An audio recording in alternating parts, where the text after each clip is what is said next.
Gorontalo, Ibu Profesor Dr. Asna Anita MSI selaku Direktur Pasca Sarjana Universitas Negeri Gorontalo. Bil khusus kepada pemateri kolaboratif dari Universitas Malaysia, pemateri hari ini, yakni Bapak Dr. Muhammad Nazri bin Abdul Rahman sebagai pengurus pendidikan Dekan Fakultas Pendidikan Universitas Malaysia. Yang terhormat Bapak Ibu peserta kuliah kolaboratif pada hari ini. Pertama-tama kami dari Prodi mengucapkan terima kasih atas kehadiran Bapak Ibu semuanya, terlebih kepada pemateri perkuliahan kolaboratif yang diselenggarakan oleh Angkatan 2021 Program Studi Doktor Pendidikan pada hari ini. Yang ini adalah output pada mata kuliah TOL, Training Observation Learning. Kuliah kolaboratif ini diikuti oleh mahasiswa angkatan 2021 sebanyak 10 orang pada program studi dokter pendidikan dan prodi pendidikan dari Universitas Malaysia. Adapun tema kuliah kolaboratif pada pendidikan di era Society 5.0 yang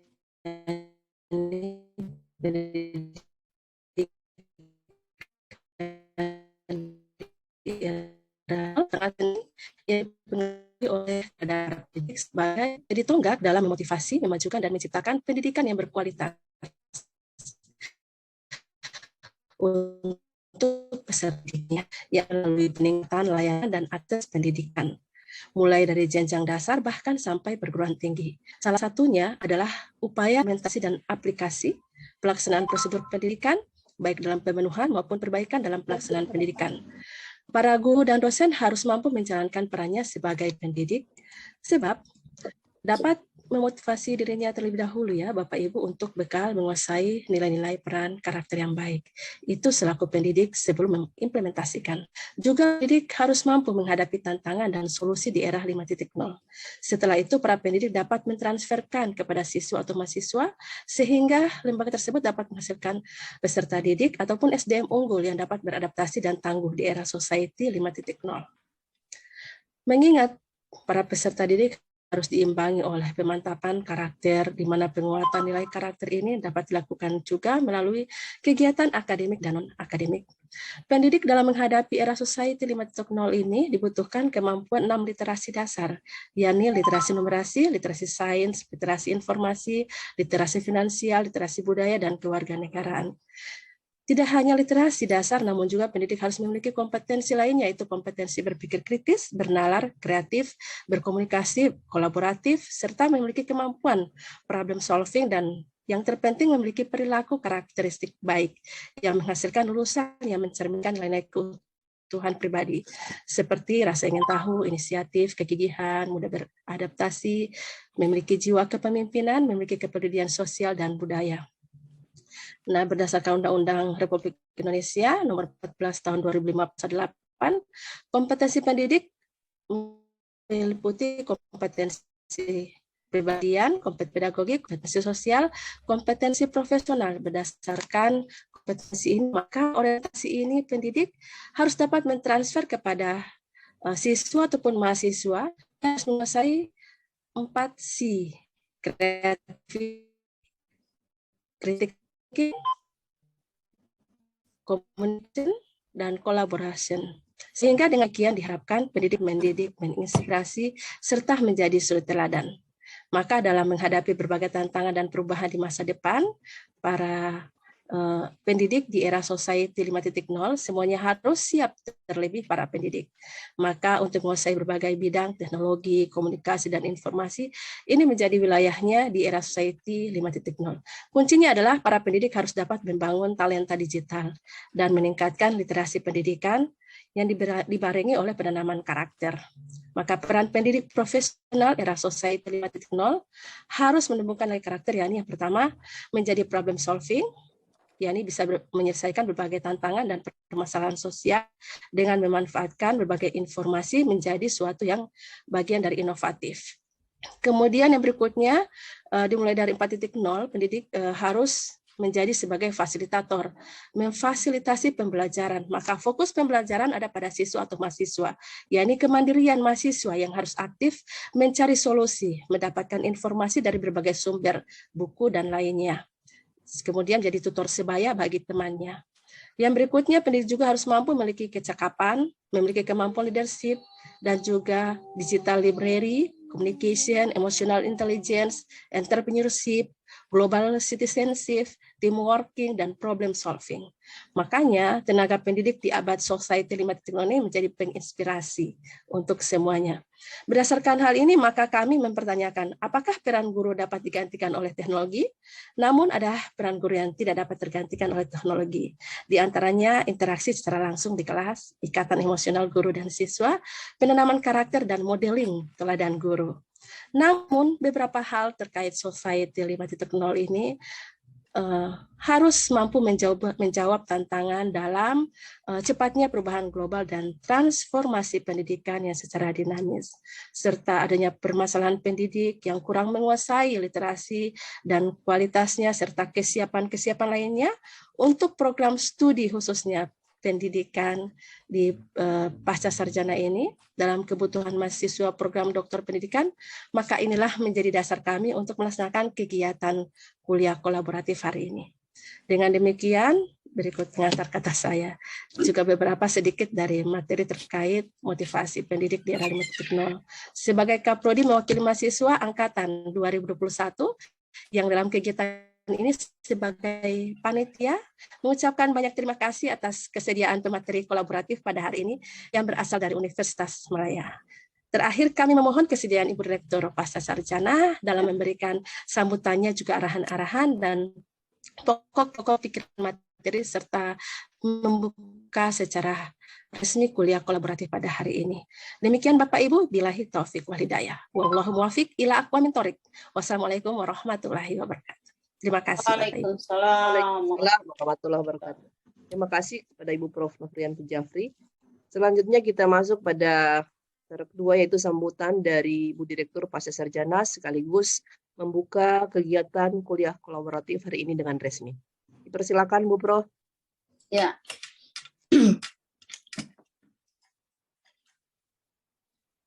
Terima kasih. Bismillahirrahmanirrahim. Assalamualaikum warahmatullahi wabarakatuh. Yang saya hormati narasumber dari Universitas. Terima kasih ucapan dari kami. Saya sebagai Direktur Pasca Sarjana dan teman-teman mahasiswa Ketua Program Studi mengucapkan banyak terima kasih atas kesediaan Pak Doktor sebagai narasumber atau melakukan kuliah kolaborasi dengan Universitas Negeri Gorontalo. Sebagai hamba Allah, marilah kita sama-sama memanjatkan puji syukur kehadirat Allah Subhanahu wa Ta'ala. Alhamdulillah pada pagi hari ini kita dapat melaksanakan silaturahim yang berhubungan dengan kuliah kolaboratif. Yang berikut, terima kasih sekali lagi kami mengucapkan banyak terima kasih atas kesediaan Pak Dor dari Universitas Malaya yang telah membantu kami untuk melakukan kerjasama terutama dalam proses perkuliahan antara Fakultas Ilmu Pendidikan yang ada di Malaysia, Universitas of Malaya, dan kami di Universitas Negeri Gorontalo. Sebagai yang telah disampaikan oleh Ketua Program Studi bahwa di era sekarang ini kita sudah menghadapi pendidikan di era Society 5.0. Oleh karena itu kita harus memanfaatkan teknologi, apakah itu menjadi solusi untuk sebuah masalah atau sesuatu yang bermanfaat bagi mahasiswa. Artinya kami yang ada di Gorontalo bisa berkolaborasi dengan yang ada di Malaysia, terutama dalam hubungan peningkatan kualitas pendidikan yang ada di Universitas Negeri Gorontalo.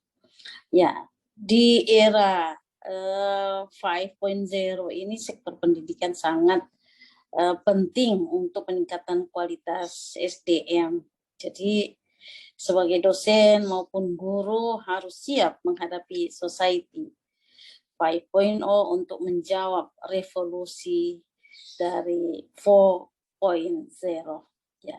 Jadi ini yang diharapkan dengan melakukan kolaborasi ini, diharapkan apa yang ada di Universitas Malaya itu bisa di-share ke kami sebagai daerah yang terjauh dari pusat pemerintahan, yakni DKI Jakarta. Jadi inilah fungsinya atau manfaatnya untuk melakukan kolaborasi di era 5.0, karena dimanapun kita berada kita dapat melakukan kerjasama baik dalam kegiatan penelitian, pengabdian masyarakat, bahkan di poin A, yakni pendidikan pengajaran. Sekali lagi saya mengucapkan banyak terima kasih kepada Ketua Program Studi telah menginisiasi kegiatan ini, dan terima kasih kepada saudara-saudara mahasiswa S3 yang telah melakukan kerjasama dengan University of Malaya, sehingga apa yang ada di Malaysia itu bisa kita ketahui dalam waktu detik, atau kemajuan teknologi apa yang terjadi di Amerika kita bisa ketahui di Gorontalo atau di Indonesia sekarang ini. Sekali lagi terima kasih Pak Doktor telah memberi ilmu pengetahuan kepada kami, terutama mahasiswa S3 pendidikan. Insya Allah kolaborasi ini bisa berkelanjutan, dan kami tetap memohon kesediaan dari University of Malaysia bisa selalu share, sehingga apa yang diharapkan terutama peningkatan kualitas SDM yang sekarang ini masih studi bisa meningkat dengan adanya kolaborasi. Segera ini yang bisa saya sampaikan. Terima kasih Prof. Dengan membaca basmalah, Bismillahirrahmanirrahim, kegiatan pada hari ini kita buka dengan resmi. Terima kasih. Assalamualaikum warahmatullahi wabarakatuh. Terima kasih. Waalaikumsalam warahmatullahi wabarakatuh. Sebelum kita lanjut pada acara kuliah, mungkin kita bisa foto bersama. Mohon peserta untuk membuka.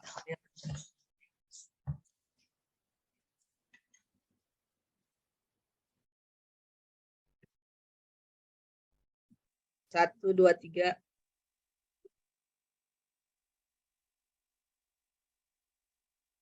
Oke, terima kasih banyak Bu Direktur, Prof. Aneta yang sudah membuka acara kita pada hari ini. Selanjutnya kita masuk pada acara inti, yaitu kuliah kolaboratif yang akan dipandu oleh teman saya, Miss Awarti Luma, sebagai salah satu mahasiswa S3 Pendidikan untuk menjadi moderator pada kesempatan kali ini. Dan tadi sebagai informasi dari Pak Muhammad Nazri sudah memberikan link. Insya Allah kita semua peserta hari ini mendapatkan sertifikat dari Malaysia. Amin. Amin. Ya. Mohon izin moderator, ya, MC. Ya, silakan. Ya, silakan Prof. Terima kasih ya, Prof. Ya. Assalamualaikum. Terima kasih Prof. Ya. Waalaikumsalam warahmatullahi wabarakatuh. Bu Meis, silakan Bu Meis. Terima kasih saya ucapkan kepada MC pada hari ini, yang saya hormati Dr. Nuno dan Fadla. Sama-sama kita memulai acara inti pada hari ini, yakni kuliah kolaboratif ilmu pendidikan di era Society 5.0. Nah, sebelumnya marilah kita sama-sama pada hari ini memanjatkan puji dan syukur kita kehadirat Allah Subhanahu wa Ta'ala, karena dengan izin dan perkenannya lah kita semua pada hari ini bisa sama-sama berkumpul membersamai acara kita pada hari ini. Kemudian tak lupa pula marilah sama-sama kita panjatkan salam dan selawat kita kepada junjungan kita Nabi besar Muhammad SAW yang telah membawa kita dari zaman kebodohan menuju zaman yang terang benderang, zaman yang penuh pendidikan yang mengilhami kita semua untuk lebih maju dan berdaya. Amin ya rabbal alamin. Dan pertama saya mengucapkan selamat datang kepada yang saya hormati Bapak Dr. Muhammad Nazril bin Abdurrahman dari University Malaysia. Selamat datang dan selamat bergabung dengan kami Pak. Terima kasih banyak. Dan saya ucapkan juga terima kasih banyak kepada Kaprodi terbaik kami Bu Profesor Dr. Novianti Japri. Terima kasih Bu. Selamat datang dan selamat bergabung. Terima kasih. Juga kepada seluruh pimpinan Pasca Sarjana UNG yang saya hormati dan saya muliakan. Terima kasih banyak sudah membersamai acara kami pada hari ini. Dan Juga terima kasih banyak pada rekan-rekan mahasiswa yang pada hari ini telah bergabung dengan kita untuk mendapatkan ilmu dan pengetahuan dari pembicara tamu kita yang saya hormati Bapak Muhammad Nazril. Jadi rekan-rekan sekalian dan para pimpinan pasca, tema kita pada hari ini adalah ilmu pendidikan di era Society 5.0 dan dengan judul materi yang akan disampaikan adalah membina generasi saintifik ilmu pendidikan di era 5.0. Namun sebelumnya saya akan sebelum kita masuk ya, izinkanlah saya pada hari ini mengucapkan selamat Hari Ibu kepada ibu-ibu yang hadir di sini.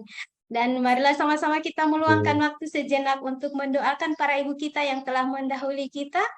Dan insya Allah mereka akan mendapatkan jannah. Amin ya Rabbal Alamin.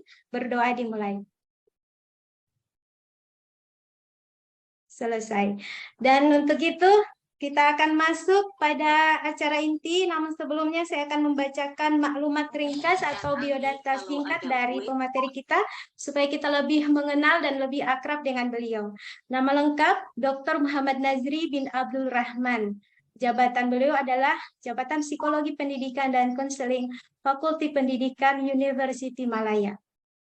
Kemudian, Bapak Dr. Muhammad Nazri Abdurrahman memperoleh PhD dari University Malaya dalam bidang reka bentuk kurikulum, pernah menjabat jawatan ketua jabatan di Jabatan Psikologi Pendidikan dan Konseling, dan kini sebagai timbalan dekan atau wakil dekan hal ehwal pelajar Fakulti Pendidikan University Malaya. Kemudian memulakan penghikmatan atau memulai karir beliau sebagai seorang guru di SMK St. Mary Sandakan 1998 sampai 2007, sebelum berkhidmat atau sebelum bertugas sebagai pensyarat cemerlang atau guru terbaik di Institut Pendidikan Guru Kampus Ken Sabah 2008 sampai dengan 2014 dan Institut Pendidikan Guru Kampus Tuanku Bainun Pulau Pinang 2015. Pada November 2014, mulai berkhidmat atau mulai bertugas di Fakulti Pendidikan University Malaya.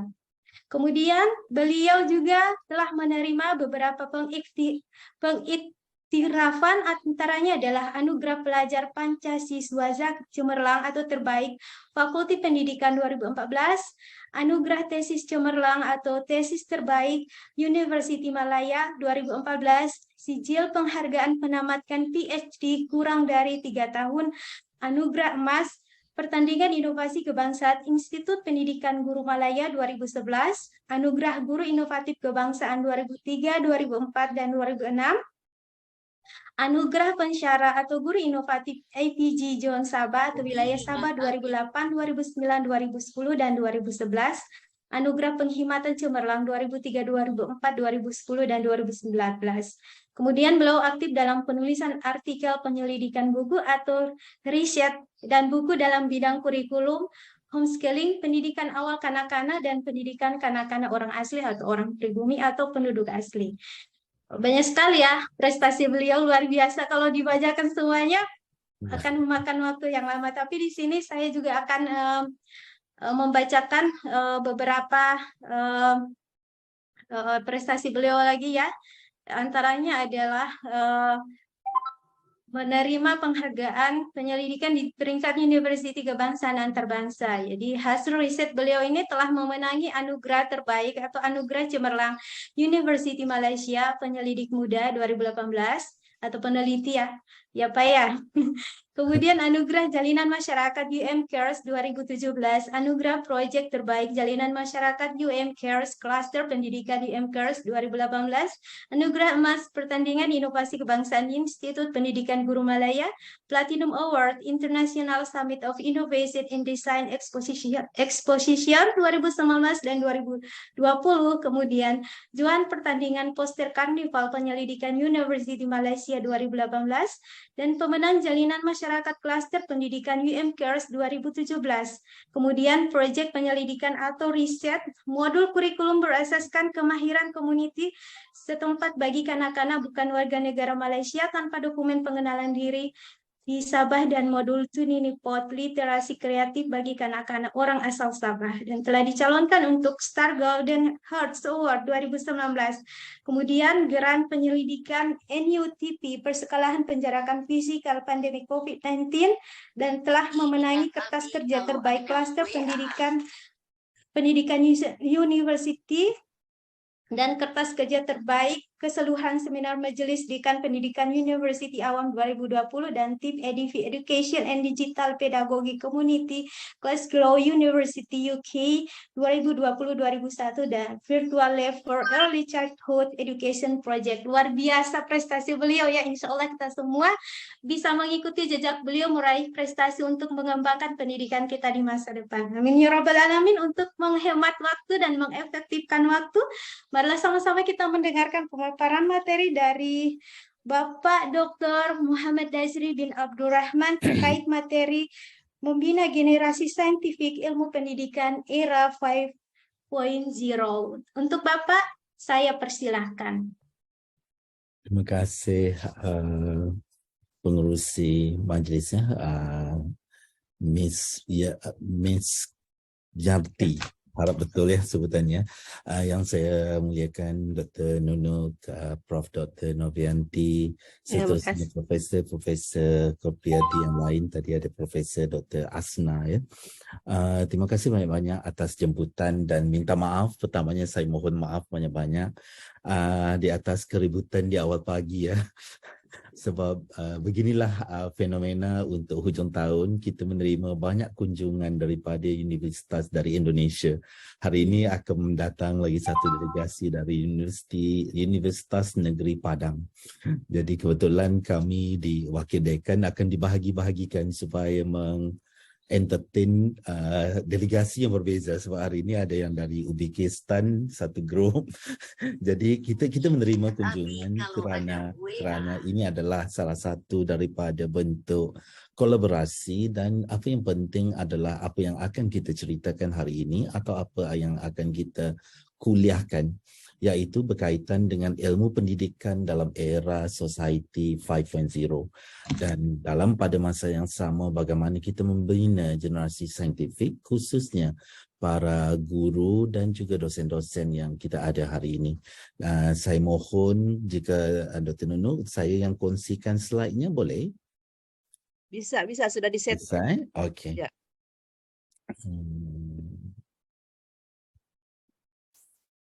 Okey, kejap saya besarkan. Boleh lihat ya? Nampak ya gambarnya? Nampak Pak, bisa dilihat. Jelas. Okey, terima kasih. Apa yang ceritakan hari ini mungkin agak ramai yang menyatakan ataupun sebahagian besar daripada kita sudah pun menerima istilah industri revolusi 4.0, dan kalau di Jepang sudah bermula era industri 5.0, dan bagi kita di Malaysia, masyarakat kita masih lagi bergerak menuju kepada masyarakat di era 5.0.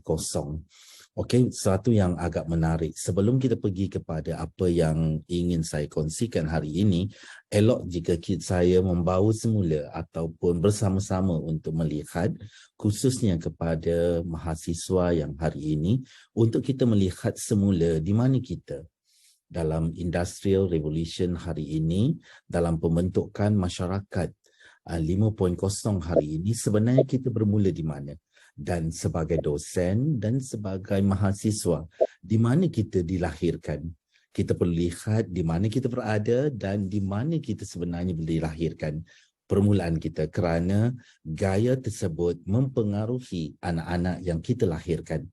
Kita bermula dengan industri yang kita nyatakan sebagai industri berat, kemudian kita masuk kepada mass production, kemudian kita pergi kepada komputer, di mana dalam tahun 2000 mungkin anak-anak mahasiswa yang ada bersama saya ini lahir pada zaman 2000, iaitu di mana lahirnya generasi touchscreen. Okey, generasi touchscreen ini adalah satu generasi yang mana melihat apa saja akan disentuh skrinnya sama ada bergerak. Ianya mungkin berbeza daripada zaman saya, Nokia 3310 yang mana ianya perlu ditekan satu persatu. Okey, zaman saya itu mungkin pada zaman 90 80-an itu handphonenya itu terlalu besar yang boleh dikatakan sebesar botol air yang 2 liter, 3 liter gitu. Itulah handphone zaman saya. Hari ini ianya sudah berubah dan bermula pada tahun 2010, 2020 kita dapati bahawa pergerakannya agak drastik, terutamanya pada tahun 2020. Okey, bermulai 2019-2020 di mana berbagai inovasi dalam industri bermula dengan keadaan atau dengan situasi pandemik COVID-19. Ia telah mempercepatkan lagi proses industrial ini. Dan kita melihat juga pada masa itu apa yang perlu dilakukan. Saya suka bawa yang ini kerana gaya kita hari ini berbeza. Sebagai seorang guru, saya sebagai seorang guru, saya sebagai seorang dosen, saya lahir pada tahun 1970-an. Okey, di mana pada masa itu saya perlu lihat siapa ibu bapa saya.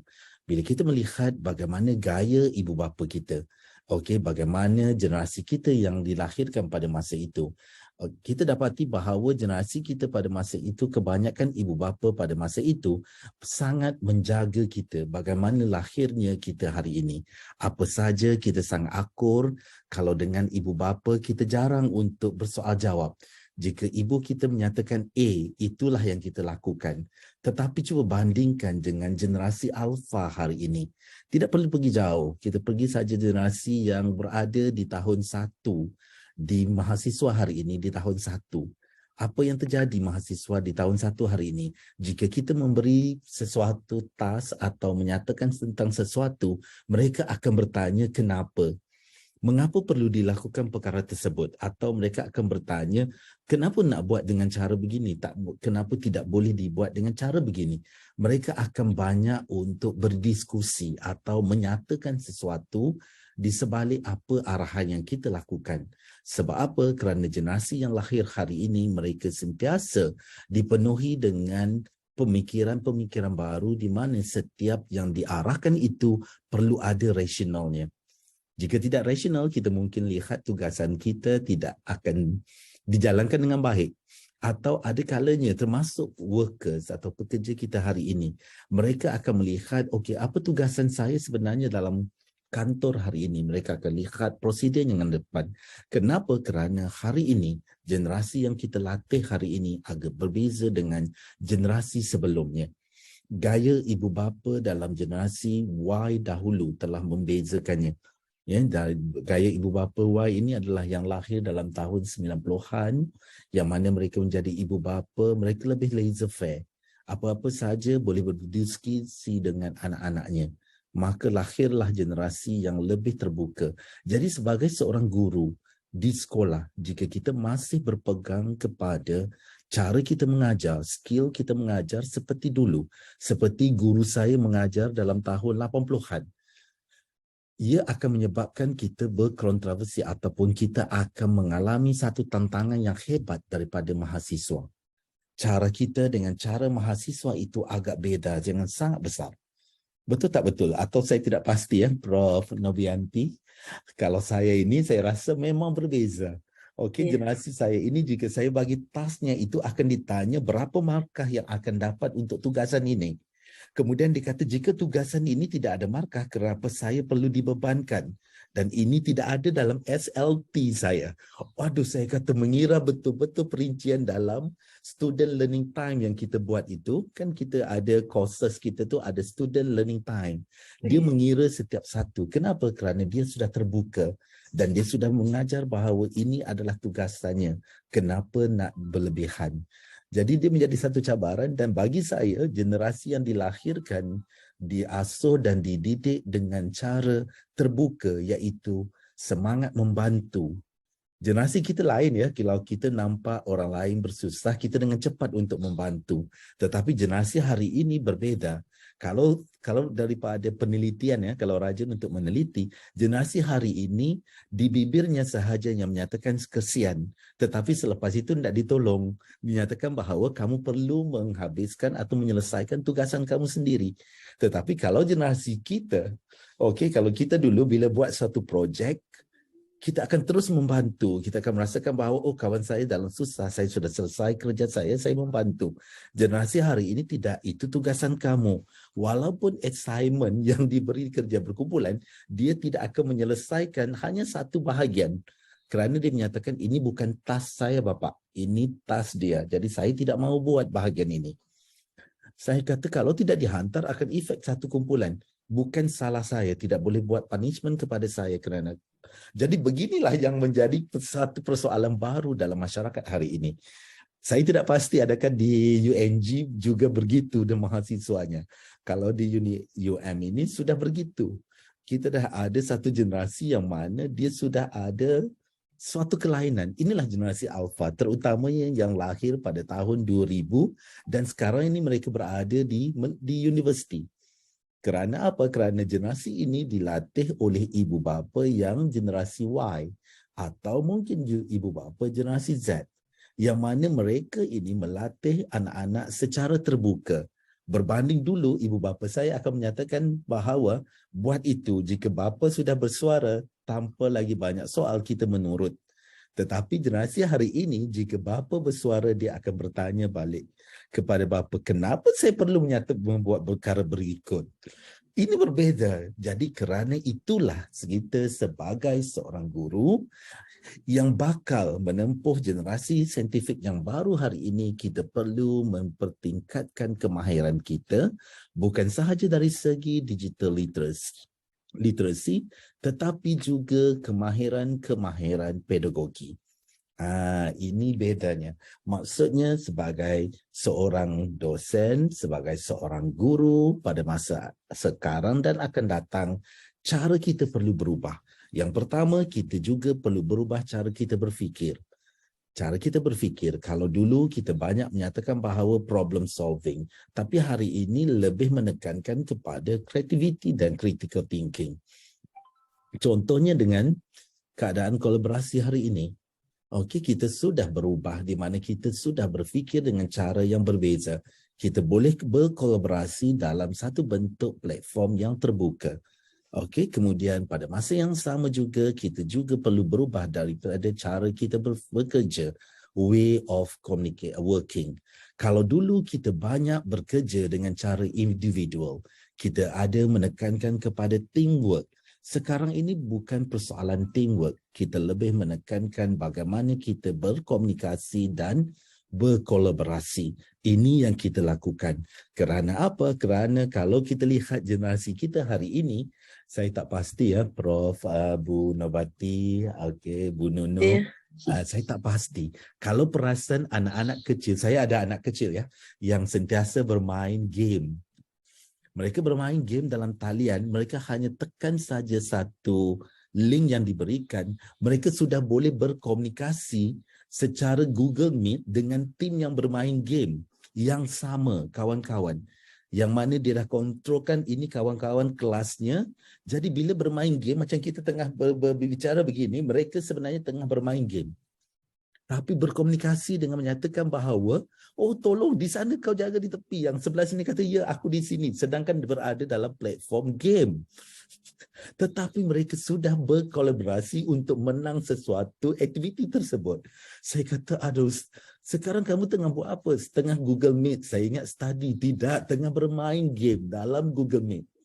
Guna Google Meet tetapi bermain game platformnya. Jadi saya kata, usianya baru 7 tahun, 8 tahun ya Ibu. Anak saya baru 7 tahun tetapi sudah. Saya kata, kalau tidak dikontrol, bahaya ini. Tetapi itulah cara way of working. Bagaimana cara mereka bekerja hari ini. Dan kita hari ini sudah kena berfikir cara yang berbeza. Iaitu bagaimana kita berkomunikasi dan berkolaborasi. Awas ya ibu-ibu yang ada anak-anak, perlu dipastikan bahawa melihat bersama-sama apa yang mereka bermain di dalam talian. Kerana kadang-kadang di luar pemikiran kita zaman dahulu. Dahulu kalau kita lihat hanya tonton TV-nya aja ya Bu. Sekarang mereka boleh melakukan pelbagai dalam talian. Dan tools for thinking, tool for working, itu yang mereka gunakan. Teknologi. Okey, malahan saya bertanya kepada anak saya yang berusia 10 tahun jika saya mahu tahu tentang bagaimana menggunakan tools-tools ICT. Dia lebih arif, malahan dia akan bertunjuk begini saja, kenapa nak pergi begitu jauh. Dia kata, kenapa nak susah-susah, sebenarnya begini saja cara yang paling mudah. Kenapa Abah melakukan perkara yang begitu susah? Jadi saya kata, oh ada yang lebih mudah? Ada. Bagaimana mereka memaksimumkan ICT dan bagaimana ICT itu penting. Jadi sebagai seorang guru, masa akan datang, tolong pastikan kita juga penting dari segi tools itu kita menguasai. Mungkin akan sampai masanya, Ibu Nunu, okey, kita mungkin akan sampai satu masa nanti, okey, Ibu Asriyati ya, kita akan sampai nanti satu masa di mana bila kita masuk kelas, kita kena ada satu alat di dalam poket untuk mematikan semua telekomunikasi, wifi dalam kelas kita. Supaya anak-anak kita tidak bisa untuk merakam apa yang kita mengajar, bercakap. Kerana kita takut sampai satu masa nanti, video-video ini boleh diviralkan, mereka edit dan mereka viralkan tentang apa yang kita perkatakan. Akan sampai satu tahap tersebut. Jadi mungkin kita perlu ada dalam poket kita itu untuk vacuumkan kelas kita supaya mereka tidak boleh berkomunikasi dengan orang di luar. Nanti semasa kita mengajar ya Ibu Novianti, ada yang merakam dan telah pun ditonton oleh satu dunia. Mungkin fakta kita itu tidak tepat, ia akan menjadi viral. Awas, inilah anak-anak hari ini. Bagaimana mereka memaksimumkan tools for working. Dan pada masa yang sama juga bagaimana mereka memaksimumkan skill for living in the world. Maksudnya inilah cara mereka berkomunikasi dan inilah cara mereka menjadikan suatu kehidupan baru dalam dunia yang lebih terbuka. Kalau dulu mungkin anak-anak kita agak sukar untuk berbicara dengan masyarakat lain menggunakan facsimile yang menekan saja untuk barcode mengetahui sesuatu. Hari ini berita di Indonesia kalau berlaku saja bencana, automatik dalam masa 5 minit sudah tahu di Malaysia. Betul? Macam sekarang Malaysia tengah banjir di pantai timur. Automatik saja orang di Indonesia boleh mengikuti perkembangannya bagi yang ada keluarga di Malaysia atau di Indonesia. Jadi itulah yang dikatakan bahawa kemuliaan ini perlu dikuasai. Jadi bagaimana? Siapakah kita? Ini yang suka untuk saya melihat. Adakah kita masih lagi berpegang kepada cara nenek kita, cara atuk kita, okey, bekerja? Adakah saya masih lagi sesuai menggunakan idola guru saya yang mengajar pada tahun 80-an? Adakah masih lagi saya boleh menggunakan idola saya yang lahirnya pada tahun 90-an sebagai satu benchmarking bagaimana saya nak mengajar nanti kepada murid-murid saya di alam sekarang, digital ini? Mungkin berbeza, dengan itulah kita katakan bahawa setiap satu ini nampak caranya berbeza bersama, tetapi gayanya berbeza. Maka sebagai generasi hari ini, kita perlu memahami, ini yang paling penting yang ingin saya nyatakan. Kita perlu memahami bahawa era lukisan-lukisan Pablo Picasso ini yang dahulunya imajinasi yang kita lakukan secara fizikal telah pun berubah. Ini adalah yang kita lihat awal-awal permulaan industri, awal-awal permulaan masyarakat. Okey, tetapi hari ini, benda ini sudah boleh didigitalkan. Malahan dalam teknologi hari ini, kita hanya melukiskan atau memplotkan saja pergerakan automatik sahaja di-capture oleh teknologi. Okey, maksudnya sekarang ni macam saya tengah bercakap ini, boleh saja secara automatik dikomikkan muka saya. Dijadikan cerita komiknya dan dijadikan dinosaur ataupun berjalan. Paling mudah di handphone saja sudah ada apps tertentu yang boleh sudah mengubah perletakkan tersebut. Jadi itulah cabaran kita. Itulah juga yang kita perlu fikirkan. Ianya berbeza daripada industri-industri yang lahir. Kalau dulu difikirkan dengan cara begini. Tetapi hari ini, tanpa perlu menggunakan tenaga yang begitu besar, sudah ada aplikasi-aplikasi teknologi yang boleh mempermudahkan proses kerja kita. Jadi bagaimana kita yang bakal menjadi guru masa depan? Bagaimana kita yang bakal menjadi dosen masa depan? Kita seharusnya mampu menjana pengetahuan saintifik. Ingat perkataannya adalah menjana pengetahuan. Sebagai guru, kita bukan lagi deliver pengetahuan. Fahamkan beza yang itu, mahasiswa? Sebab apa saya menyatakan benda tersebut, perkara tersebut? Kerana guru saya dahulu mengajar dari A sampai Z, saya boleh menerima. Sebab apa? Saya tidak ada pakcik Google atau pakcik Chrome atau pakcik Yahoo untuk bertanya. Okey, tetapi generasi hari ini berbeza. Sebaik sahaja cikgu bercakap tentang sesuatu, katalah sekarang ada kejadian tanah runtuh di Malaysia, ya, yang itu berdekatan dengan Genting Highland, Batangkali itu berdekatan dengan Genting Highland. Orang Indonesia kalau ke Kuala Lumpur wajib singgah di Genting Highland. Genting Highland itu seperti Malang, ya. Malang sejuk dan banyak theme park. Seperti di Surabaya itu ada Jatim Park, di sini ada Genting Highland.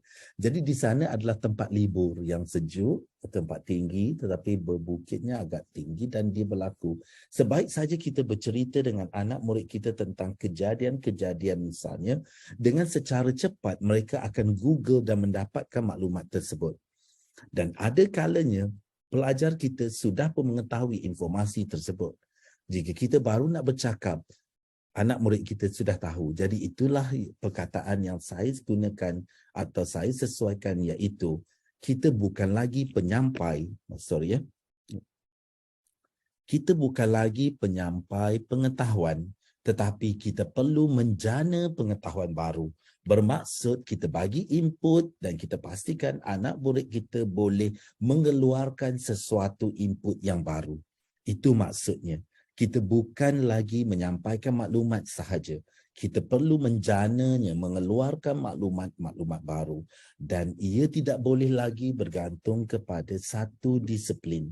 Contohnya, kalau saya dahulunya, tidak boleh lagi. Kalau dahulunya dalam pembelajaran hari ini, jika anak-anak itu belajar hanyalah dalam bidang, katalah bidang kurikulum, ia tidak hanya terhad kepada bidang kurikulum, ia juga perlu mahir dalam bidang-bidang lain. Jadi itu maksudnya transdisiplin.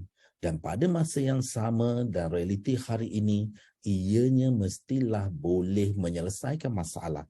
Generasi yang boleh berfikir dengan cepat untuk menyelesaikan masalah.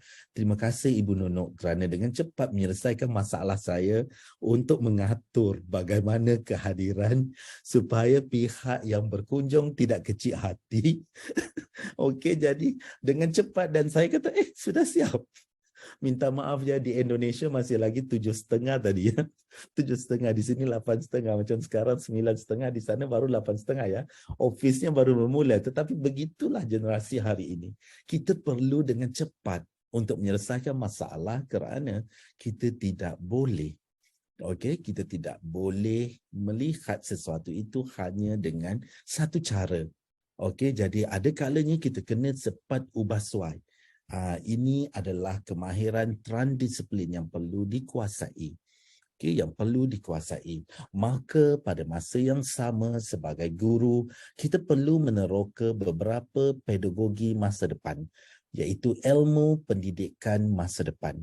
Maksudnya ada bidang-bidang ilmu, ada kemahiran-kemahiran mengajar, ilmu-ilmu pendidikan masa depan ini perlu dikuasai. Hari ini semua bercerita tentang ICT. Ya, ICT. Tetapi yang paling penting adalah maklumat itu bagaimana kita boleh peroleh dari pelbagai sumber. Hari ini saya mudah sahaja. Misalnya selepas ini saya dah kongsikan dengan Ibu Nunuk. Untuk link mendapatkan sijil. Saya hanya memberitahu mahasiswa saya nak bahawa sijil ini diotomatikkan generate-nya sebaik saja link tersebut diisi.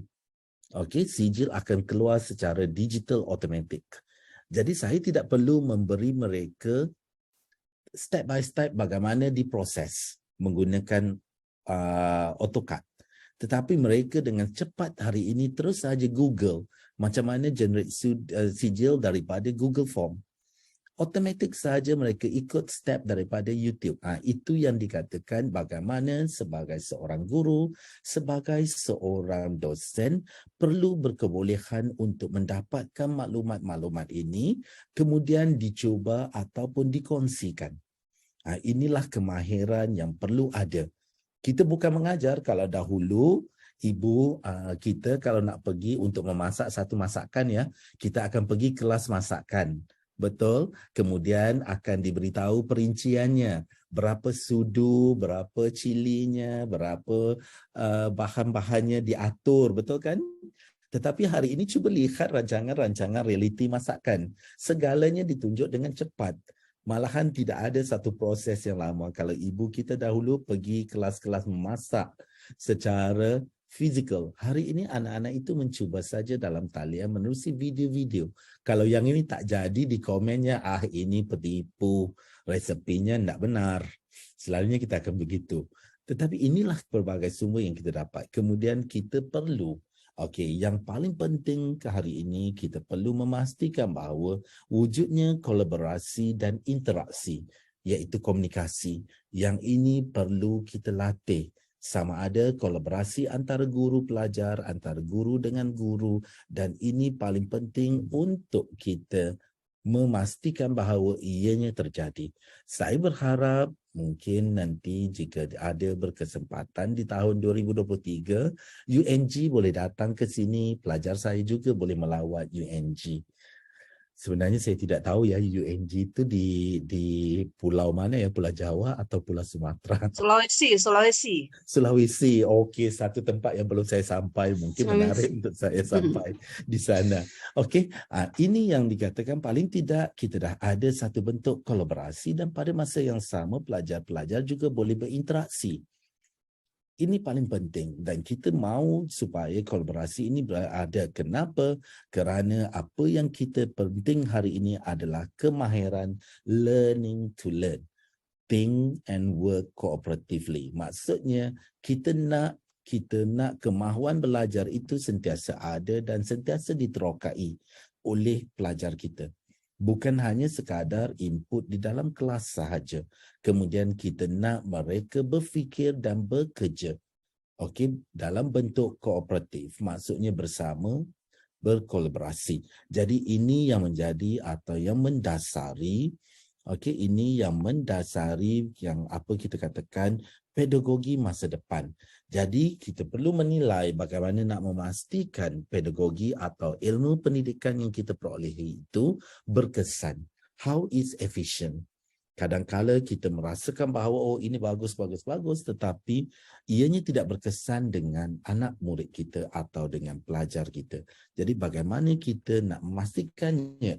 Adakah kita melakukan, kalau dulu sentiasa diwawarkan tentang SWOT analysis, melihat, merefleksi pendidikan kita, pengajaran kita, dan sentiasa melihat adakah misalnya sekarang ini, adakah kuliah kolaboratif saya ini membosankan.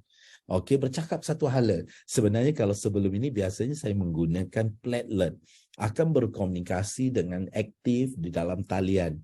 Seperti anak saya main game dan begitu jugalah yang saya buat semasa kuliah kolaboratif. Cuma hari ini saya minta maaf sebab tidak sempat untuk menyediakan linknya untuk kita berkolaborasi dalam bentuk kuliah sambil berbincang begini terus menjawab dengan aktif. Cuma hari ini insya-Allah kita akan lanjut mungkin nanti dalam kuliah-kuliah lanjut bersama ataupun kita atur mungkin dari sana nada sumber daripada UNG untuk bersama dalam kuliah saya bersama berkongsi sesuatu bidang ataupun bahagian. Dan ini yang saya ingin tekankan. Mengajar itu seni. Itu sebabnya kadang kita melihat seorang guru itu okey, punya cara tersendiri untuk dia mengajar. Tetapi perlu diingat ya,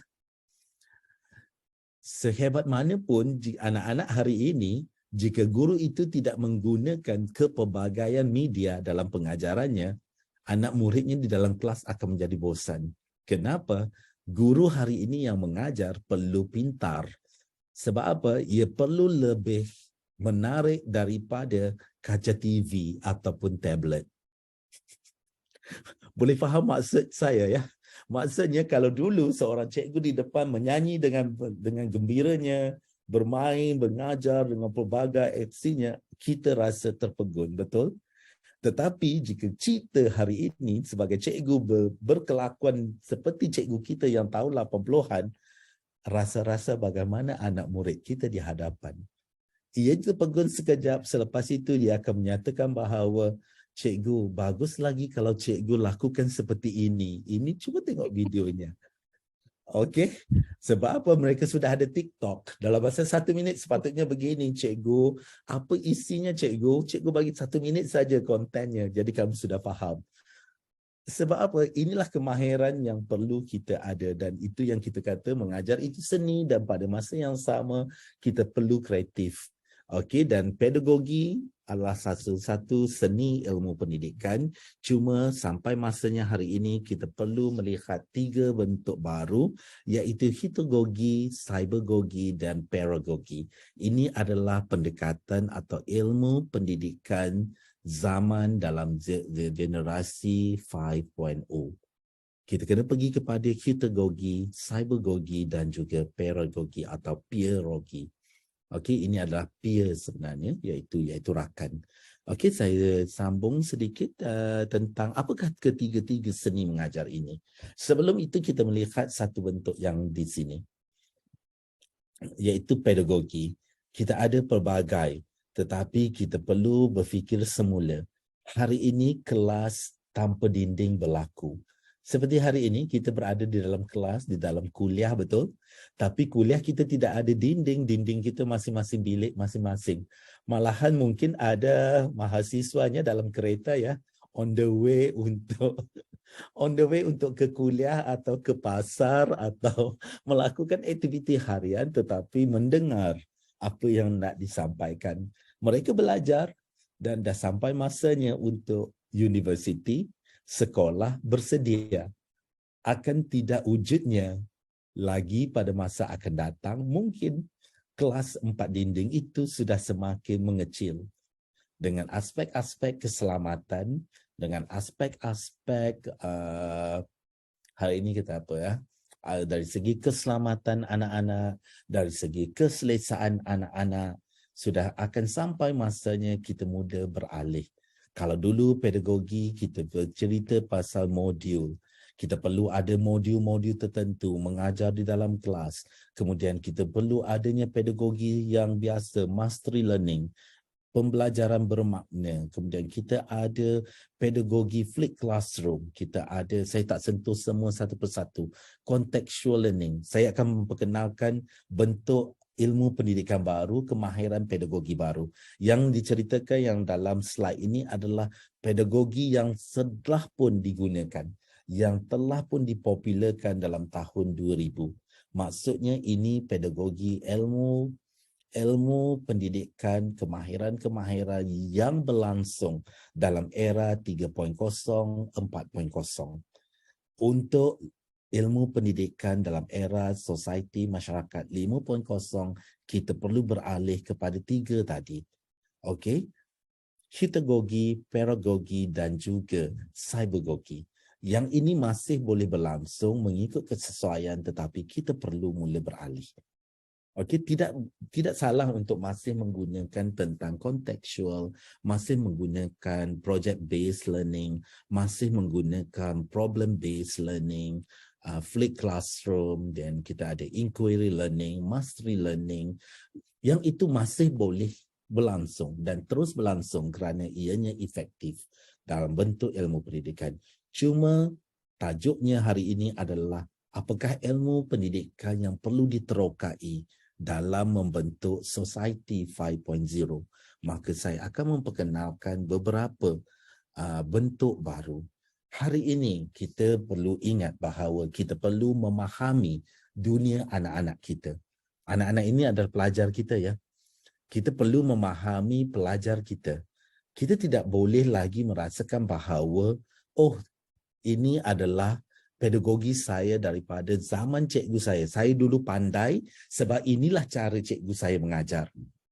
Boleh dapat tak? Maksud saya ini, kadang kita kata, dulu cikgu saya ajar sampai saya pandai membaca ABC, sampai saya masuk universitas, sambung belajar buat PhD. Inilah cara cikgu saya mengajar.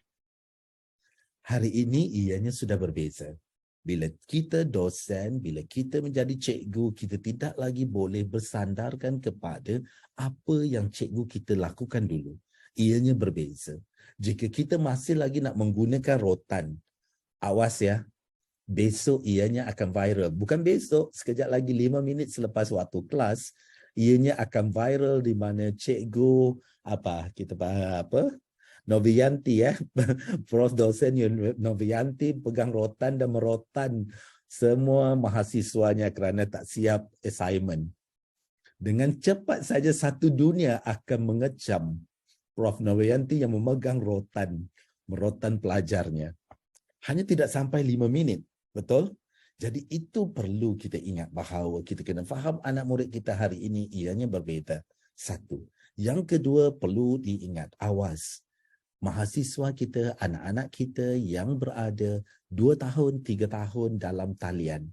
Belajar tanpa berkomunikasi secara fizikal. Emosinya sangat nipis. Fahamkan nipis? Emosinya sangat mudah tersentuh. Bila dia berada dalam fizikal, dia rasa agak kekok. 2 tahun mahasiswa. Sekarang sudah mau grad, mereka dah di tahun 3. Setelah 3 tahun berada dalam talian, bila datang ke universiti, mereka sangat stres. Dan ada saja alasan, boleh tak kalau kelas kita dijalankan secara online? Sama kan? Sama. Maunya tetap online. Semua minta online. Iya. Kata, boleh tak online? Sebab apa? Kerana dia tahu sambil mendengar. Pertama, untungnya kerana apa? Kerana ianya direkodkan. Kalau fizikal tidak boleh record. Kalau lepas. Jadi kalau dia tidak ingat, dia tak ingat. Tetapi kalau secara online direkodkan. Jadi semasa ulang kaji, dia akan scroll di mana dia mau dengar untuk mengingat semula. Dia kata, jadi saya selalu bergurau dengan pelajar saya. Janganlah bagi suara saya masuk dalam mimpi kamu. Kerana sentiasa diulang-ulang videonya. Nanti saya yang masuk dalam mimpi kamu. Bagus. Orang lain yang masuk dalam mimpi. Boleh faham sebab apa? Kerana mereka boleh mengulang beberapa kali video-video tersebut. Malahan ada kalanya mahasiswa itu mereka meringkaskan video-video kita yang mengajar ini dalam talian. Ini yang kita kena faham. Dia ringkaskan, dia buat jadikan video pendek, kemudian dia letak di bawah sana, okey, ini untuk exam akan datang, kita dengar ini saja. Saya kata, siapa yang bagi tahu? Sebab kami dah tahu ini saja nota ringkas yang akan keluar, jadi kami dengar 2 kali, 3 kali, sudah bisa untuk menghafal. Jadi kita kena faham, inilah anak didik kita hari ini. Itu yang saya kata dah sampai masanya kita kena matikan. Kita kena matikan semua telekomunikasi dalam kelas kita. Kena cari satu alat yang boleh mematikan semua telekomunikasi. Supaya tidak boleh WhatsApp, tidak boleh mendengar apa-apa atau menonton atau membuka apa-apa media sosial semasa berada dalam dewan kuliah saya. Mahasiswa mesti rasa, tak mau masuk. Jangan mendaftar dalam kelas Pak Nazri. Nanti semua tidak boleh bermain handphone. Tetapi itu yang berlaku, betul? Mungkin Ibu Nonon dan Novianti, ini yang kita sehari ini kita berhadapan dengan mahasiswa kita. Malahan, tetapi sudah menjadi satu kelebihan bagi kita. Bagi saya lah, satu kelebihan. Jika pelajar tersebut tidak sihat, saya akan menyatakan bahawa tidak perlu hadir, kita hybrid. Yang berada di physical, saya akan buka Google Meet. Jadi kamu ikuti secara dalam talian. Jangan jangkiti virus itu kepada orang lain. Okey, tetapi kita perlu lihat, inilah kita kena faham anak-anak kita. Anak-anak kita bagaimana kita nak memahaminya. Dan anak-anak kita misalnya salah satu yang program TV yang saya berkongsi tentang mainan inspirasi alam semula jadi, Nature Play. Anak-anak hari ini berbeza dengan anak-anak zaman saya. Kalau saya dulu bisa terjun ke sungai, ke lopak-lopak bendang ya, bersawah itu. Zaman kita bermain lumpur, mandi sungai, mandi laut. Ya, kalau itu cari kerang semasa air surut dalam selut-selut itu, saya tidak pasti ya kalau di Sulawesi, tapi kalau di tempat saya itu semasa air lautnya cetek, yang sudah itu dan ada selut itu kita cari shell kan, kita cari siput-siput di pantai itu, kita bisa bermain, betul. Tetapi hari ini anak-anak kita sudah berbeza, mereka tidak tahu, malahan kotor. Yang mereka tahu adalah kita nak bawa mereka ke sungai, mereka kata boleh tak bawa ke taman tema. Lebih bersih airnya berbanding air sungai. Betul? Ini yang berlaku hari ini. Dan kerana itu jugalah kita kena berfikir bagaimana anak kita akan belajar. Dan itulah yang menjadi satu cabaran kepada bakal guru. Jadi ini 3 tindakan pedagogi yang perlu kita berubah. Yang pertama berkaitan dengan hutagogi. Hutagogi ini adalah lebih kepada menggalakkan anak murid kita itu untuk more self-directed. Maksudnya cara kita mengajar itu biarlah mereka terusik untuk terus meneroka ilmu tersebut. Bukan kita bagi lengkap-lengkap nota. Misalnya buat nota, kalau cikgu saya dulu, dosen saya dulu pun masa saya kuliah di S1, okey, akan bagi nota yang begitu tebal untuk kita foto stat selepas satu-satu kuliah. Atau zaman tahun 2090-an, 2000 lah. Kita akan bagi nota kuliah PowerPoint kepada setiap murid kita, betul? Misalnya bila habis saja kuliah saya sekarang ini, masing-masing akan bertanya kepadanya, boleh tak saya dapat slide presentation tadi? Betul tak Ibu Nunu? Okey, Ibu Asranti, betul kan, selalunya akan tanya, boleh tak saya dapat PowerPoint slide presentation? Itu zaman yang sudah mula terbelakang. Generasi hari ini tidak bertanya tentang itu. Okey, kita mahu mereka ini self-directed di mana mereka ingin meneroka lagi. Bila saya sebut tentang hutagogi, mereka terus Google apa hutagogi dan bagaimana contohnya. Dan bagaimana saya nak explain. Ataupun bagaimana saya nak aplikasikan dalam bilik darjah. Itu yang kita perlu gerakkan cara pengajaran kita. Ilmu pendidikan kita, bagaimana kita nak meningkatkan self-directed learning dalam anak-anak didik kita.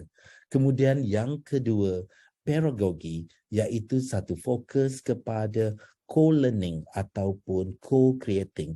Di sini peer sebenarnya, peer adalah rakan.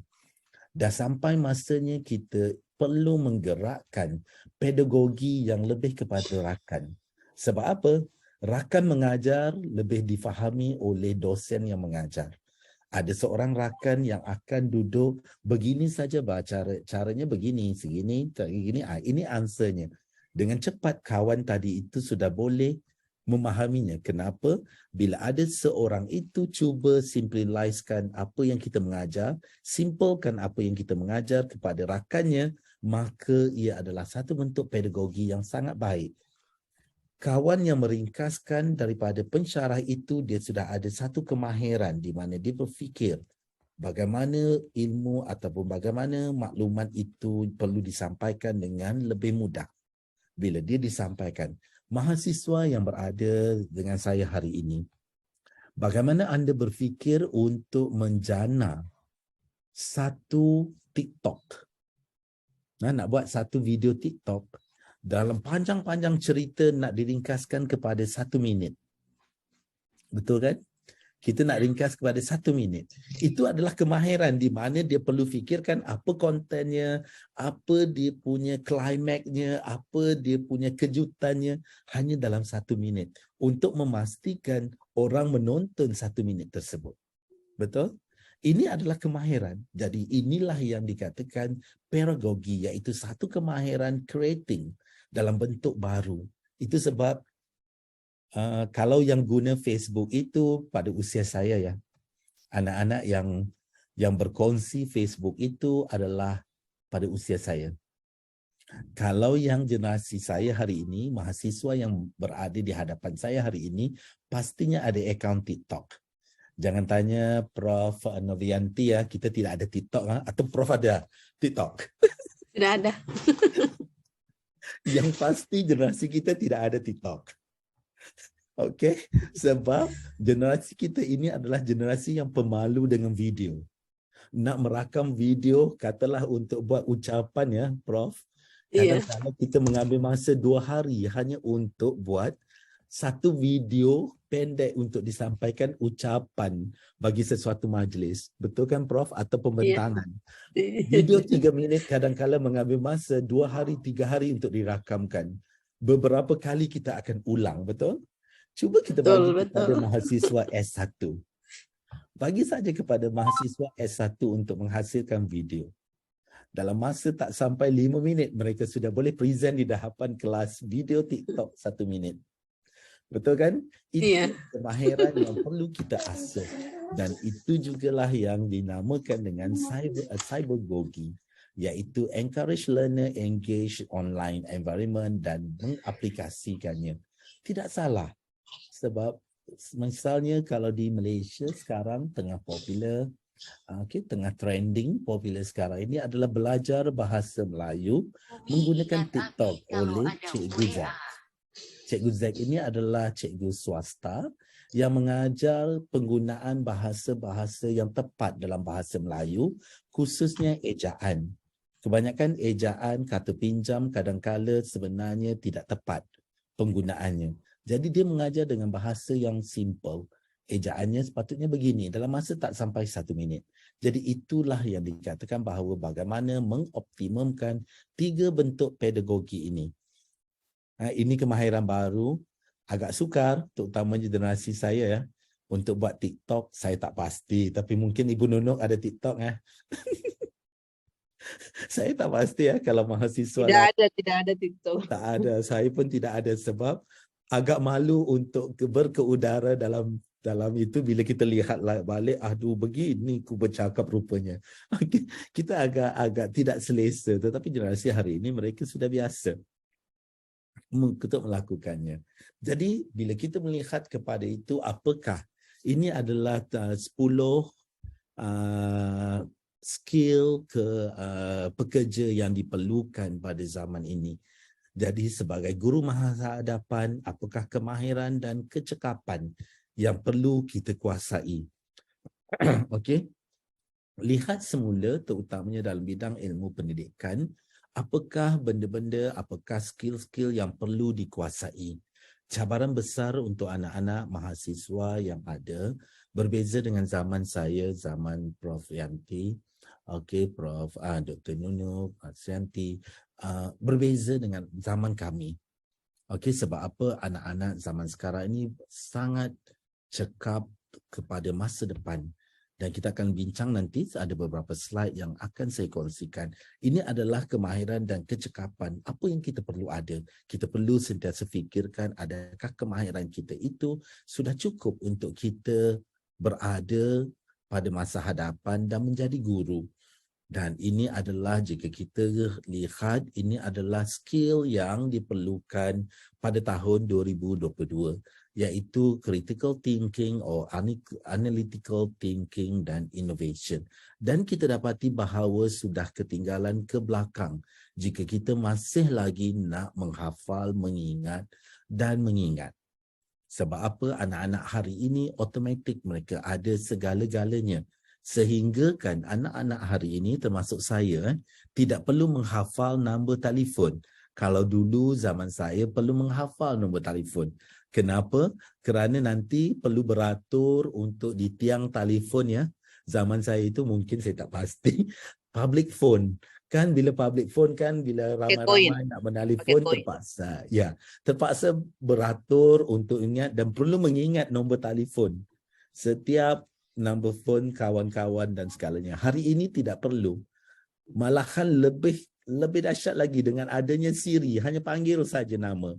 Terus saja didialkan. Betapa berbezanya, tak perlu lagi. Jadi telefon itu pun tidak perlu lagi di key in password. Terus letak muka saja, automatik sudah di unlockkan. Betapa segala memori itu telah diberi kepada teknologi. Kita hanya menggunakannya dengan mudah. Jadi dah sampai masanya juga untuk kita melihat balik apa yang ada. Ini yang ingin saya kongsikan. Yang pertama, bentuk pedagogi yang saya rasakan perlu ada, iaitu pedagogi responsif budaya. Dalam keadaan kita berada dalam digital hari ini, budaya itu perlu dikekalkan. Saya suka dengan bentuk pendidikan di Indonesia. Maju macam mana sekalipun. Pendidikan budaya menjadi satu teras. Betul? Bahasa Sunda tetap ada, bahasa Indonesia wajib. Betul? Kemudian akan ada, saya tidak pasti dengan Sulawesi, mungkin saya belum biasa. Tetapi yang saya tahu, kalau dalam bahasa Sunda, diajar tata susila untuk berbicara dengan yang lebih atas, yang lebih tua, gaya bahasanya berbeza dengan golongan anak-anak, dengan rakan-rakan. Betul? Diajar budaya tersebut, bagaimana menghormati. Sudah sampai masanya untuk kita melihat semula pedagogi yang berasaskan masyarakat kita diangkat sebagai salah satu bentuk pengajaran yang utuh. Kita kadang-kala mengguna banyak sangat teknologi-teknologi itu sehingga kita melupakan bahawa kita punya satu bentuk pedagogi yang sangat baik. Kalau dulu pedagogi yang saya muda, yang saya tak pasti, kalau ibu saya bercakap nak berjalan ke mana pun boleh, dalam satu hari nak pergi bermain di mana pun boleh, tetapi perlu balik sebelum azan maghrib. Betul tak? Saya tak pasti kalau di sana bagaimana. Kalau dulu begitu, saya bebas untuk ke mana-mana, tetapi sebelum hari gelap, sebelum azan berkumandang, sudah berada di rumah, siap mandi. Mesti sudah siap mandi, sudah bersedia untuk itu. Itu salah satu bentuk kemahiran pedagogi yang diasuh, di mana kita punya jati diri sudah berada. Bagaimana ibu bapa kita mengajar satu disiplin yang tidak pernah. Tetapi hari ini, apa jadi kepada bentuk tersebut? Masih lagi bermain futsal sehingga pukul 12 malam. Betul? Kita bermain futsal sehingga pukul 12 malam. Kita berjoging pada pukul 10 malam. Kita bawa anak-anak kita untuk berada di luar sehingga pukul 1 pagi, 2 pagi. Bagaimana itu menjadi? Lepas itu anak itu pergi ke sekolah atau tidak, bagaimana? Jadi inilah yang dikatakan salah satu bentuk pedagogi berasaskan local context, berasaskan kita itu perlu diangkat. Contohnya, bagaimana, kalau saya tak pasti, bagaimana seorang penglipu lara itu begitu bagus bercerita. Tahukah begitu bagus bercerita, mereka boleh berkomunikasi dengan baik. Bagaimana benda ini terjadi? Jadi kita angkat pedagogi tersebut, yang pertama. Yang kedua, kemahiran digital. Kita perlu memastikan bahawa kita mempunyai kemahiran digital. Terutamanya kita perlu meneroka kemahiran-kemahiran baru dalam perspektif digital. Ini perlu diingat bahawa digital literacy perlu dibangunkan. Nak tak nak, mau tidak mau, kita perlu terokainya. Yang kedua, tadi disebut dalam pementeri yang pertama yang berkaitan ini disentuh tentang kemahiran digital dan diberitahu satu persatu. Saya rasa Prof. Ana Prof. Ana menyentuh pementeri ini. Jadi perlu diterokai dengan mendalam dan bagaimana ianya memberi efek. Dan yang ketiga, inilah yang saya cuba untuk tekankan dalam kita membentuk, dalam kita membentuk pedagogi hari ini, kita perlu memberi penekanan. Ini yang perlu 8 komponen utama. Dalam mana kita membuat apa sekalipun, kita perlu melihat kepada bentuk hierarki ini, di mana ini adalah gabungan adaptasi daripada beberapa teori pembelajaran dan pedagogi, iaitu Tyler dan juga Cox, yang mana telah dibangunkan dalam satu bentuk yang paling penting sekali. Seorang guru perlu menguasai topik pengajarannya. Ya, ingat seorang guru perlu menguasai topik pengajarannya. Dan pada masa yang sama, ia perlu juga mengenali pelajarnya. Maka barulah dia pergi kepada yang tengah itu.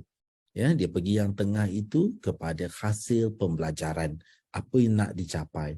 Daripada situlah baru dia bentuk penilaiannya. Daripada situlah dia bentuk bagaimana proses pengajaran nak dilaksanakan. Dan bagaimana sama ada dia memerlukan penggunaan VCD, ICD, buku, modul.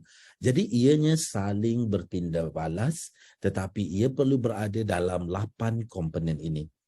Sehebat mana sekalipun, apa sekalipun yang digunakan, sama ada pedagogi, cybergogi, heutagogi, kita perlu memastikan 8 komponen ini diberi perhatian.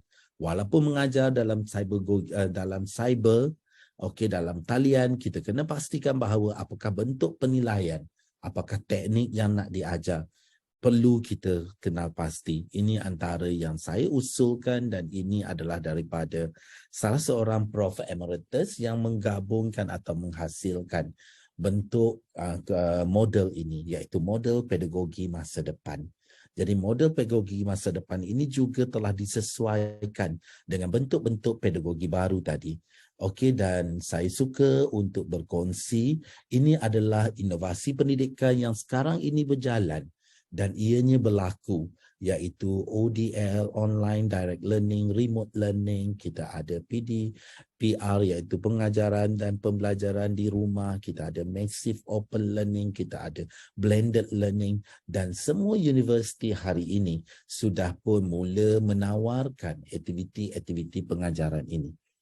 Okey, bentuk-bentuk ini ada. Malahan di universiti sudah mula untuk memberi penekanan kepada MOOC, iaitu saya boleh ikut mata kuliah di UNG secara terbuka. Kalau dosen-dosen mahasiswa ingin mengikuti kuliah-kuliah di Universiti Melaya, masuk saja portal-portal di Universiti Melaya di bawah MOOC atau Remote Learning atau ODL, boleh ikuti mata kuliah tersebut secara percuma. Tetapi kalau mahu sijilnya nanti kena berbayar mendaftar kursusnya. Tetapi kalau untuk ilmunya sahaja, kalau untuk mendapatkan pengetahuan, menambahkan pengetahuan dalam bidang-bidang tersebut, boleh mengikutinya secara percuma, secara terbuka. Siapa saja boleh belajar dengan Universiti Melaya, masuk saja kuliah-kuliah yang ditawarkan secara percuma, iaitu gratis. Tidak perlu bayar apa-apa. Tetapi kalau nak enroll, nak sijilnya, nak masuk transkripnya, itu perlu enroll, bayar dan register sebagai pelajar di sini. Tetapi untuk open learning, pembelajaran terbuka, boleh saja ikut mata kuliah. Itulah saya kata cabaran besar untuk pensyarah di Universiti Melaya. Kerana pengajaran anda dirakamkan dan anda akan berada dalam remote learning. Siapa saja boleh mengikuti kuliah kita, kuliah saya, dan pada masa yang sama anda akan memperolehi sijil jika anda membayar. Jadi ini adalah bentuk-bentuk baru. Bukan Universiti Melaya saja, anda berpeluang untuk mengikuti pengajian di Cambridge University, di Harvard University melalui ODL, online learning, remote learning atau massive open online course. Benda-benda ini telah pun mula dipopularkan. Mula dipopularkan, dan pada masa yang sama kita dapati bahawa hari ini kita tidak dapat nafikan bahawa anak-anak kita mula tertarik dengan home-based learning or homeschooling. Kenapa ini berlaku? Kerana adanya yang tadi, iaitu adanya pembelajaran terbuka tadi. Kerana apa? Kerana ramai yang anak-anak hari ini sudah berbicara. Tadi saya sebut, anak hari ini akan bertanya kenapa dia perlu belajar. Kenapa dia perlu pergi ke sekolah untuk belajar 15 mata pelajaran yang dia perlu kuasai, sedangkan dia hanya nak belajar satu bidang yang dia ingin terokai. Kenapa dia perlu belajar yang lain? Boleh faham? Kenapa nak disiksa dengan 15 mata pelajaran di sekolah? Okey, kena belajar PJ, pendidikan jasmani, berada di padang lari sana sini. Sedangkan dia kata dia balik rumah dia sudah bermain. Dia boleh ke padang bermain dengan kawan. Kenapa nak diajar satu mata pelajaran misalnya? Jadi dia sudah memilih yang itu kerana ada opennya. Dia nak belajar yang ini sahaja, mendalami bidang tersebut sahaja. Ini yang menyebabkan bahawa ianya berlaku. Dan hari ini juga sebahagian besar, saya tak pasti di Indonesia bagaimana. Kalau kami di Malaysia dalam 2 tahun kebelakangan ini, kita berhadapan dengan pelajar yang cemerlang tidak mahu melanjutkan pelajaran ke universiti. Mereka lebih suka memilih untuk bekerja. Sebab mereka kata kalau melanjutkan pelajaran ke universiti, hutang bertambah, bila keluar daripada universiti belum tentu dapat pekerjaan yang secocok. Sedangkan kena bayar hutang. Hutang pinjamannya itu tinggi. Okey, pinjaman itu tinggi untuk dibayar, tetapi bila keluar pekerjaannya itu belum tentu gajinya mampu membayar hutang tersebut. Lebih bagus apa yang mereka lakukan hari ini, yang bijak pandai sekarang ini, mereka bekerja. Mereka mengusahakan perusahaan, pada masa yang sama mereka belajar dalam talian melalui yang tadi. Massive learning, remote learning, direct learning. Pembelajaran sepanjang hayat berlaku. Dia kata hutang tak ada, gaji ada, cukup masa pangkat naik, dapat ijazah, boleh mohon kenaikan kepada grade yang baru. Bagaimana saya nak menghadapi generasi baru hari ini? Ia berlaku sekarang. Boleh faham kan? Ini cabaran generasi ini. Saya tak pasti di Indonesia bagaimana. Di Malaysia itu yang berlaku. Kita di sini sudah mula rasa khawatir dan kita open saja. Sebab kita perlu ingat, dan work-based learning inilah yang sekarang ini tengah berlaku. Iaitu mereka belajar sambil bekerja. Mereka kata mereka tidak perlu beban keluarga. Mak bapak tidak perlu untuk memikirkan pengajar mereka. Mereka boleh mengusahakannya. Dan mereka belajar berkaitan dengan bidang yang mereka ingin ceburi. Jadi dia kata tidaklah masuk universiti dengan tahap apa-apa programnya kerana ditawarkan ikut kota yang ada. Bila keluar tidak boleh mendapat pekerjaan, sedangkan kalau dia bekerja dulu dari bawah bidang tersebut, dapatkan mohon masa yang sama dapat ijazah, dia sudah dapat memenuhinya. Jadi inilah yang cabaran. Jadi kita perlu mereka, pengetahuan mereka, ini pelajar-pelajar, penerokaan dunia pelajar. Maksudnya kita kena memahami mereka di mana dan bagaimana nak menjana pengetahuan mereka. Jangan halang kerana hari ini tidak memustahilkan. Kita bekerja dengan agensi luar negara. Contohnya, isteri saya, dia bekerja di rumah sahaja tetapi syarikatnya adalah di Amerika Syarikat.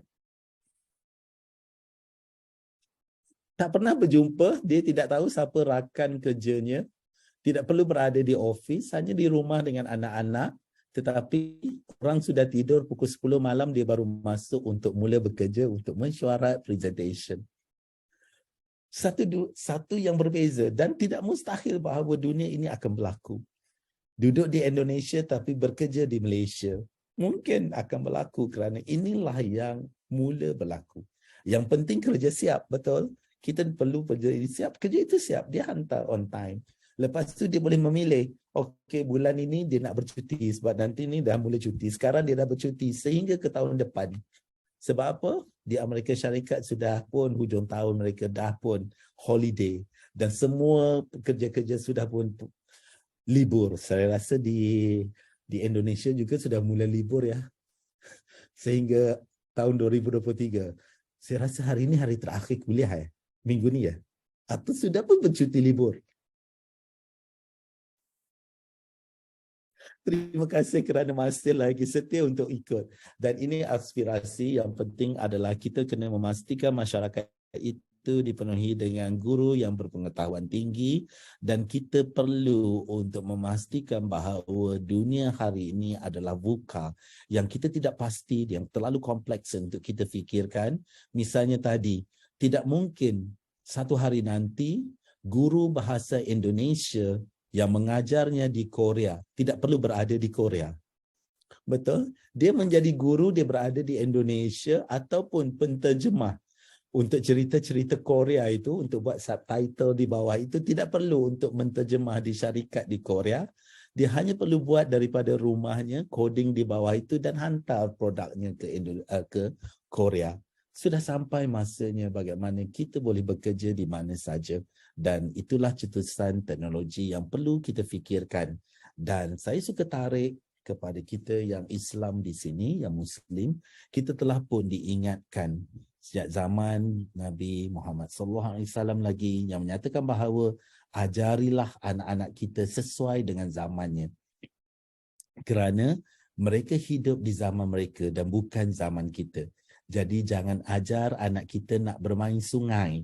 Kerana zamannya sekarang ini adalah pergi taman tema Jatim Park, yang mana nak mandi sungai pun sudah berbayar ya. Saya tidak pasti di Indonesia.